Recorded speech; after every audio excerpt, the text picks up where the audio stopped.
Welcome back, everybody, to another Smart Financial Lifestyles podcast. We have a great guest today. I'm sure you're going to learn a lot, and it's Ron Smolowitz. Hey, Ron. Hi, good Hey, afternoon. good afternoon to you. And the reason that I invited Ron on, my third book is out, and it's in the series, this trilogy about smart financial wealth building and longevity and grandparenting. Ron falls into like every category of these books, including and especially the category about the value of double dipping, second acts, second careers, and all that. Ian, Ron, and Roxanne have a very, very interesting career history. But I'm going to start by just asking Ron. Ron, give me a little bit of background about how you ended up like in the military and how you ended up in what you're doing. Sure. Well, I grew up in New York City, Rockaway Beach to be precise, in South Queens. Went to high school in Brooklyn, Brooklyn Tech, and went to college in the Bronx at the State University of New York, Maritime College. I graduated in '69 with an active commission in the Navy Reserve and Ship Merchant Marine. That was during the Vietnam period. And I switched my commission after a year to was the U.S. Coast and Geodetic Survey, which became NOAA, the National Oceanic and Atmospheric Administration. So I did a 20-year career, retiring in 1989. My job as a NOAA commissioned officer involved working on research ships. I ultimately was the captain of one of the NOAA ships out of Woods Hole, the Albatross 4, and shoreside positions in administration and in research. And my degree being in engineering, most of my tasks were engineering oriented when I was ashore. And when I retired in '89, I had a lot of fisheries expertise and so kept on conducting research on commercial fishing vessels, working with commercial fishermen, and eventually we started to get enough research projects funded where we had to form a nonprofit research organization, which I'm on the board of directors of that nonprofit. At the same time, when I retired, my wife Roxanne and I purchased a 20-acre parcel of land in Falmouth, and it was an approved 27-house subdivision on paper.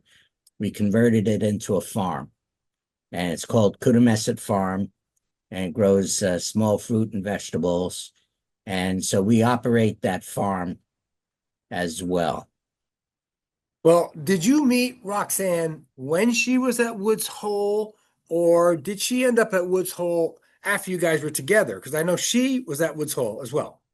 No, she was her degree is in she's a veterinarian, and she came to Woods Hole to take a course on aquatic medicine, and she had no place to stay, and a mutual friend said I had an extra bedroom in the house, and so I rented it out to her. So that's how we met.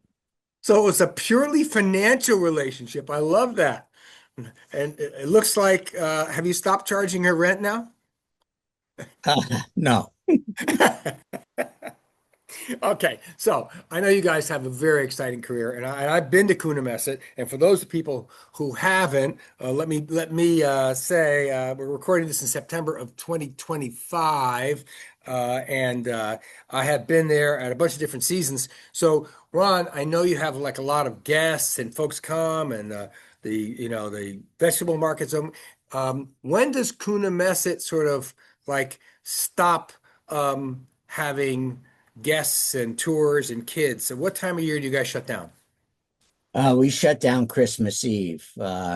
This time of year, in September, we do hay rides and have pumpkins, and then that was followed by Thanksgiving turkeys. We raised turkeys, though we had to stop doing that. And then we sell Christmas trees in December, and we shut down the store December 24th.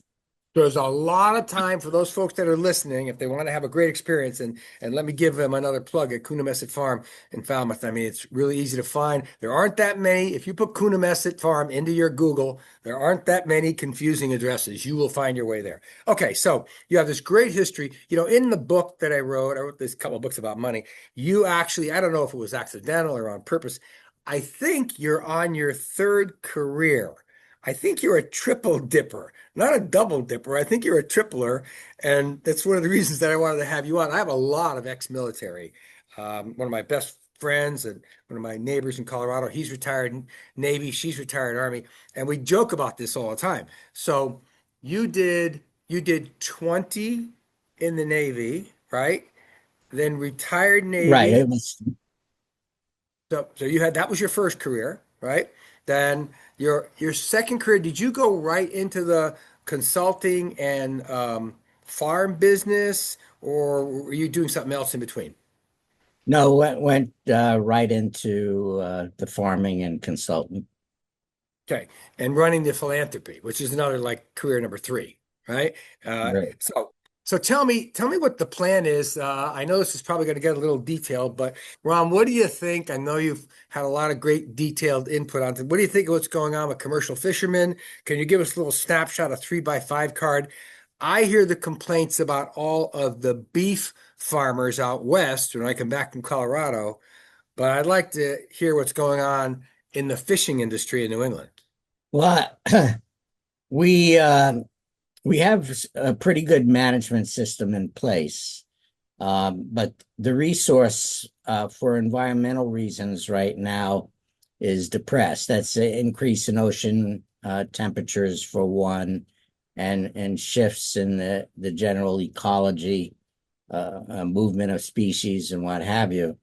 Um, the On the economic side of the equation, costs are associated with fuel and purchasing equipment, fishing gear. A lot of it comes in from overseas. There's a tariff issue. Tariffs are also going to have impacts on prices. No one knows yet, which way. So between a shifting environment and shifting economic conditions, it's hard to say which way things are going. And then we had the development of offshore wind here in the Northeast. Again, another complication, which we don't know what the impacts will be. It's very interesting. I just, I'm married to a Canadian and a Nova Scotia Canadian on top of that. And so I spent a significant amount of time in Nova Scotia and Newfoundland, and I was just there again. And I have to say, what I've seen in the last 30 years being married to Linda has been quite the cycle in Newfoundland. And I read the book, Cod, that was written about that particular province and that island and how theoretically you could walk across from Newfoundland to the mainland on top of the cod. They were so thick. However, they weren't paying attention, and I guess they overfished, and they went through a period where you scientists had to step in and get them to stop killing every tiny little fish egg that was born. But now it seems like the result of following the science has led to quite a boom in Newfoundland and the cod business. I was just up there. There's more prosperity than I've seen in like 20 something years. And I don't know if you know a lot about the cod business or the Canadian fisheries, but they were all in a good mood. I will tell you, when I saw them this summer, they're in a much better mood than they used to be. Um, so I know there's some stresses, and I know you're still doing like some consulting work with them. So what do you think about the future of folks like in Fall River and New Bedford that are in the fishing business? I mean, it looks kind of bleak for them because of the cost of everything and the amount that they're allowed to harvest. It looks kind of like a pretty tough business to get into, don't you think? Yeah, right now, just looking at the status of the resource, um, we're on a low point. Fisheries resources are very cyclic, even with good management. I mean, good management sort of decreases the impact of low points in the cycle. But we have new technologies and new strategies that I think in the long run will have a very strong, sustainable natural resource base in providing local seafood as opposed to the need to import it from overseas. But it requires a lot of shifts in thinking, and it requires, basically some funding to get a new system in place, if you will, new technologies. Um, One of the things about the fishing industry, it isn't dominated by a few large corporations. It's thousands of individual small operators. So it's very hard for them to get a funding program in place to do the type of research necessary for the future. Yeah, it's interesting. So I just got back from Alaska and had the great pleasure of going to Alaska for the third time now. This time I actually was on an inside passage, and I had the great luck to drive there when I was a young guy, work co-oping my way through college, and I had the opportunity to fly in and do all that. But this time, I have to say, floating through the inside passage, you would think there was an unlimited amount of aquatic life. I mean, literally whales and porpoises and seals, and we went ocean. I mean, it's just teeming with wildlife up there, and I don't know if that's the result of great management or luck or something. But I think you've been to Alaska yourself, haven't you? Oh yeah, I've been up the inside passage a number of times. Yeah. It is like paradise for, aquatic life. I mean, I guess they're not interrupted by the cruise ships that seem to be it's like a commuter thing, the cruise ships go up and down. It's almost like a traffic jam, but it doesn't seem to bother them. Yeah, no, left alone, marine mammals do kind of well. Yeah. Off the coast of Cape Cod, uh, we had a seal herd of about 5,000 gray seals in the year 2000. Actually, up to 1962, there was a bounty on seals in Massachusetts. I think they paid, 50 cents a seal those or something like that. Kept the population way down. Then the Marine Mammal Act came through, they're protected. So that herd of 5,000 off of Cape Cod is now 50,000. And what do they eat? Codfish. Ah, So one of the major reasons for a reduction in codfish off of, Cape Cod and the islands, Nantucket, is seals. yeah, we see them every time that my son is very fond of Nantucket, and we go to the beach with him sometimes there, and the seals are just up and down the beach playing. I mean, it's like so many of them, and so maybe they're all just super well fed and showing off. That is really interesting. Tell me about the turtles. I know when we first met, and I would visit with you, you had a project going. It was one of the most fun things I ever saw. When you explained it to me, it was a huge, like a TV screen, and the turtles were migrating around for reproduction and avoiding whatever it is, hurricanes or something. Can you tell us a little bit about that tracking project? That I don't know if it's still going on. Oh, it's still going on. So these are sea turtles. The primary species that we were interested in were loggerheads. And what happens is I work pretty much do a lot of technical advising and design and engineering work for the sea scallop industry, which fishes dredges, scallop dredges.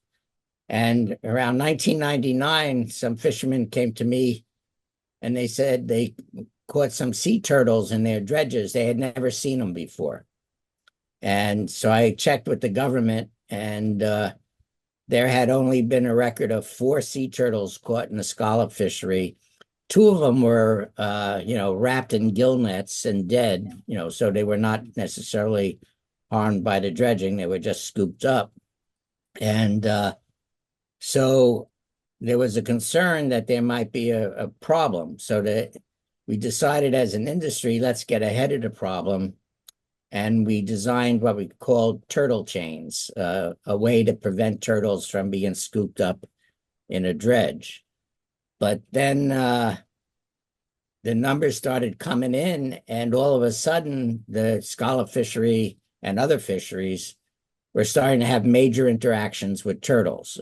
Whether the population was shifting into the area that scallops were being harvested, or the population was increasing. These were unknowns, but we were capturing them, and the turtle chains were very successful in preventing turtles from being caught in the dredge. But the environmentalists said, well, you're still running them over on the seafloor, hurting them, even though there's no evidence to that effect. And so I designed a new type of dredge that can't run over a turtle. It basically looks like the cow catcher on the early locomotives.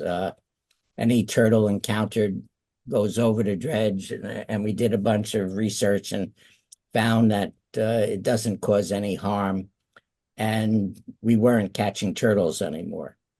But Wow. that's a problem because then you can't count your impact. The impact is unknown. So we started tagging turtles, monitoring their health and condition, and collecting a lot of information over the last 20 years about loggerhead sea turtles. And now we're also working with leatherbacks, which are not encountered in the scallop fishery, but it's an endangered turtle that's living in the same waters that fisheries take place. So So are the loggerheads endangered still? they've always been a threatened species, but the Yeah. population uh, is probably in the millions off the coast of the east coast of the United States. And you used to think, it was primarily Florida because that's where they crawl out and lay their eggs. Um, but what we find is that the mid-Atlantic off the coast of New Jersey and moving up towards Cape Cod is a very important foraging ground from May through October. And as ocean water temperatures warm up, we see a movement of the turtles further north. So your engineering education really came in handy with Oh, dredge yeah. design. Yeah, yeah, that's great. So let's talk about that. I think for those people that are listening to our podcast, there's a lot of great things. I have to tell you, it's like, what would you say to the 20-year-old Ron Smolowitz, today? I mean, it sounds to me like you had a great career path. Was that totally on purpose or by accident? Uh, by accident. Uh, That's a good, honest answer, Ron. I like that.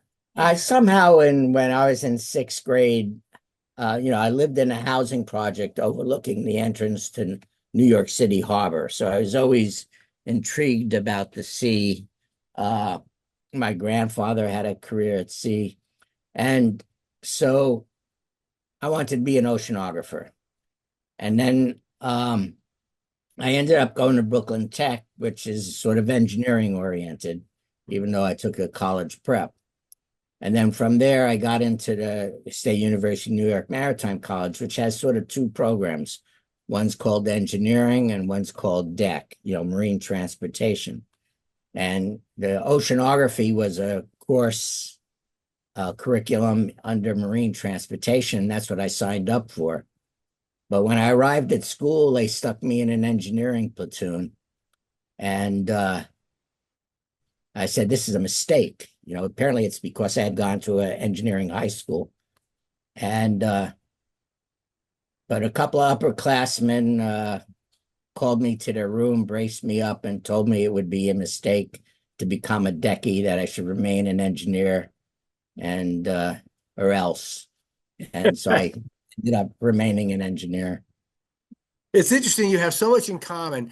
If you've watched any of our podcasts, or I encourage you to watch the one with your fellow Ron, Ron Lang, who grew up in New York, went to City College, and quite accidentally, Ron's about 90 now. He ended up in this career where he designed the spacesuit that Neil Armstrong wore to the moon, right? And he was just a poor kid from New York, and he ended up with these great opportunities. I mean, he had no money, but he got into City College, he got educated.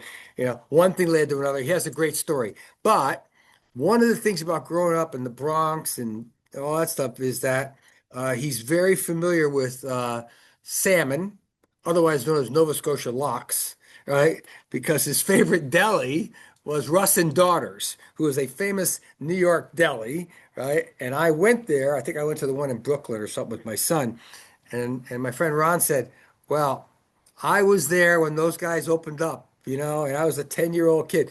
But so for those people that are listening, right, that have any worries about this, I mean, lox are basically salmon, right? I mean, right? Fresh caught salmon. Is there anything for them to be concerned about? It sounds to me like salmon is everywhere and it's reasonably priced. It sounds to me like the salmon industry is doing well. Yeah, most salmon available now at reasonable prices in the store is farmed. Okay, and a lot of farming takes place in Norway, for example, Norwegian salmon. Wild caught salmon coming from the West Coast is pricier. You could buy it smoked or salmon fillets and steaks, what have you. Um, the Either one tastes good. I mean, you could argue that the wild tastes better, but Well, I don't know. I don't know if I can tell a difference. I do know that we eat a lot of salmon. And my wife, who's very involved, she just finished taking the Harvard course on health and wellness. And believe me, I'm because I wrote a book on longevity. She puts salmon on my plate like 3 times a week. I mean, trying to keep the old man above ground.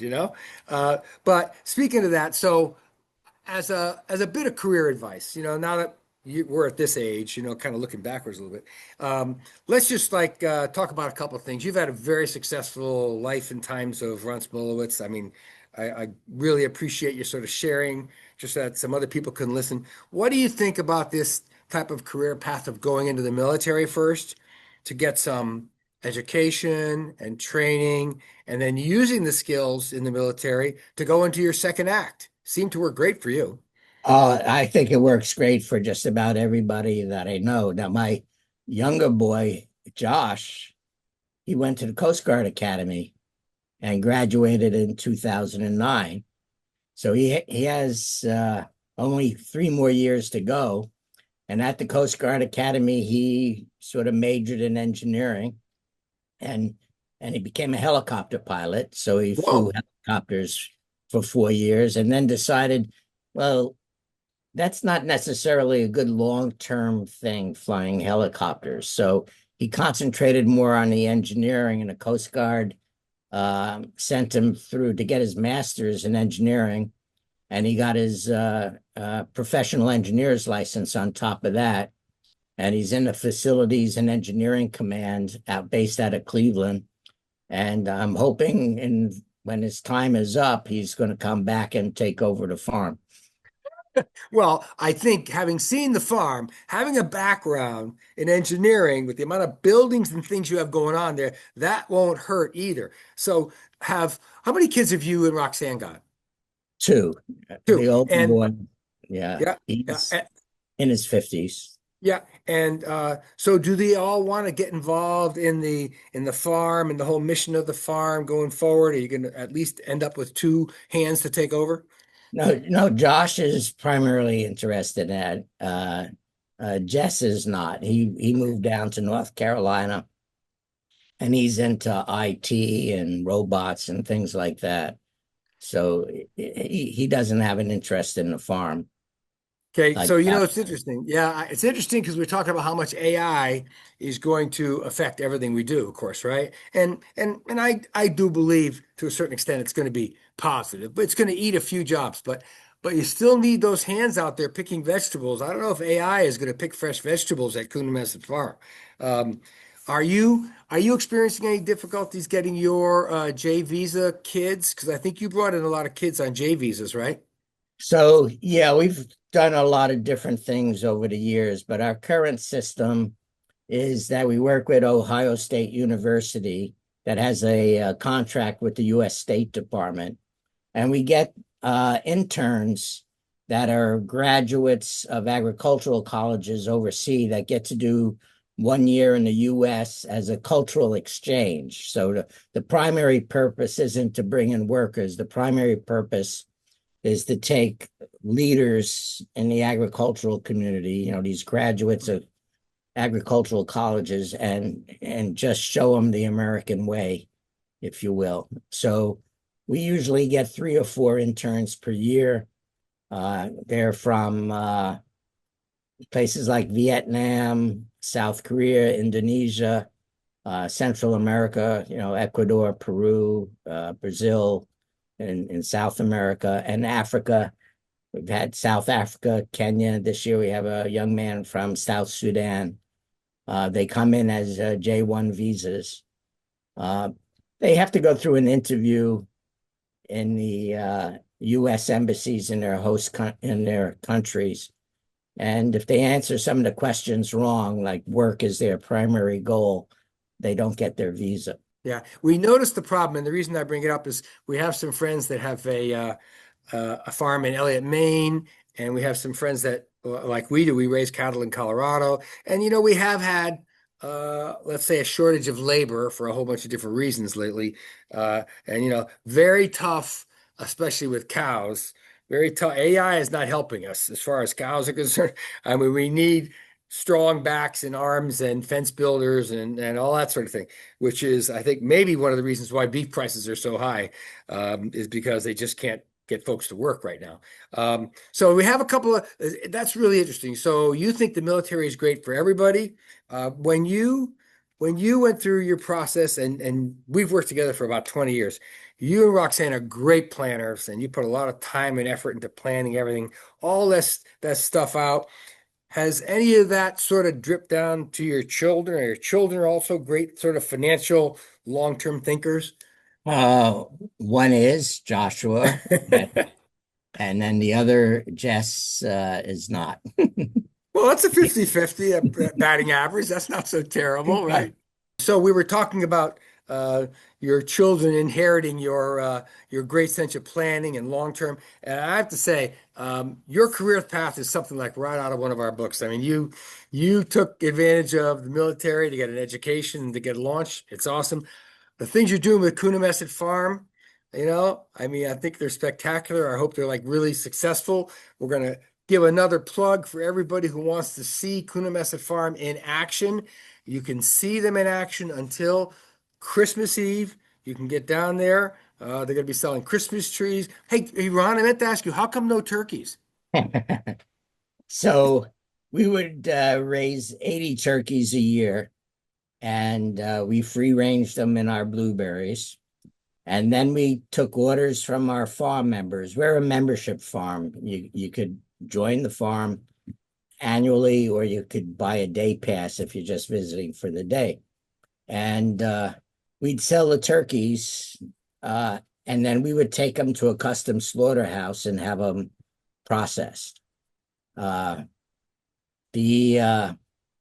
fellow that did the processing for us passed away, and his family decided that they were not going to continue the operation. So that meant we needed to find a USDA plant, and there's none, and certainly none with openings available, for Thanksgiving turkeys. So we had no place to process. So we processed them ourselves. Oh God, 80 turkeys. Yeah. And we just closed the farm for a day and processed them. And then I figured, because we were processing outside, you need a permission from the state. So we had a very long conversation with the state, and I could put up a building. It had to be single purpose, processing poultry. It needed 3 rooms. It needed all sorts of other things. Pretty expensive proposition for 1 day of processing. And then the rest of the year, it remains idle because we're not really raising poultry for the meat market where we're processing every week or something to that effect. So you're allowed to process outside. And I went over the system that we had, and everything was perfect, except the law says, or their policy is that you have to be trained by a state trainer. Well, there's no state trainers in Massachusetts. No one applied for the job, which is a contract job. So there's no way to get trained. So it was sort of a catch-22. Not allowed to legally process the turkeys without a trainer, but the state doesn't have a trainer to train me, even though our process was, viewed. And like everything else, it's very expensive to raise turkeys, free-ranging turkeys, and you're competing with frozen, year-old turkeys in the supermarket that you could buy for 69 cents a pound. So it's very expensive to buy a free-range turkey. It's closer to $10 a pound. It's very, very interesting, the similarities. And I want to give a shout out to the folks in Colorado, Skanga Beef, that process our beef for us. And I will tell you, I know exactly what you're talking about. The processing is for us, we have cattle that are raised organically. They eat grass, they drink water, they don't get drugs, they just walk around, and the moms have babies, and then we take them to the slaughterhouse, and that's just what it is. But yeah, it's very expensive process. But I did notice in Colorado, as we were leaving to come back this year, ground beef was $8.59 a pound, which is the first time I think we'll actually make a profit on our beef business in like 10 years, right? Right. Thank goodness I didn't go into it for the money. I want to thank Ron Smolowitz for giving us a great insight into their exciting operation down at Coonamessett Farm.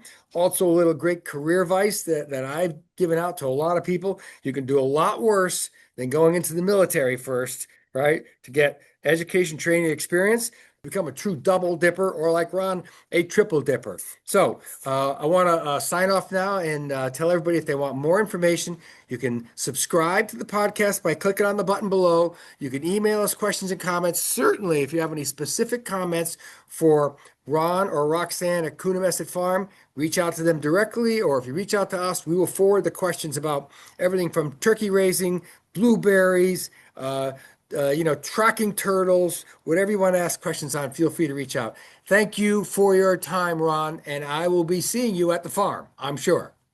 Thank you, Paul. I really appreciate the conversation. Take Okay, care. but take care. Bye-bye.